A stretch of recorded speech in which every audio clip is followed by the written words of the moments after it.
ایک مسافر ایک کنویں پر پہنچا تو ایک عورت پانی بھر رہی تھی۔ اس نے پانی مانگ کر پیا۔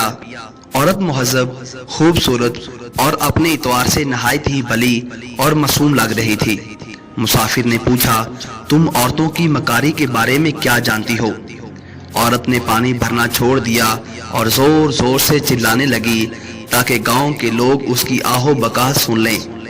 وہ عورت کی اس حرکت سے نہایت خوفزدہ ہو گیا اور بولا، تم ایسا کیوں کر رہی ہو؟ عورت نے کہا، تاکہ گاؤں کے لوگ آ کر تجھے قتل کر ڈالیں، کیونکہ تم نے میرا دل دکھایا ہے اور مجھے تکلیف دی ہے۔ مسافر نے گھبرا کر دونوں ہاتھ جوڑے اور بولا، تم ایک نیک دل، شریف اور بھلی عورت معلوم ہوتی ہو، مجھے معاف کر دو۔ یہ سنتے ہی عورت نے پانی سے بھرا گھڑا اپنے اوپر انڈیل دیا اور تربتر ہو گئی۔ اتنے میں گاؤں کے لوگ وہاں پہنچ گئے۔ عورت نے لوگوں کو بتایا کہ میں کنویں میں گر گئی تھی اور اس نیک مسافر نے میری جان بچا لی۔ لوگوں نے اس آدمی کا شکریہ ادا کیا اور اس کی جواں مردی کا تذکرہ کرنے لگ گئے۔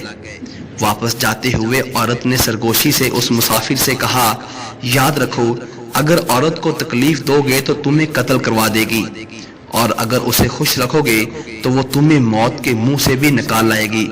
کسی نے صحیح کہا ہے، محبت میں عورت سے کوئی جیتا نہیں اور نفرت میں عورت کو کوئی ہرا نہیں سکتا۔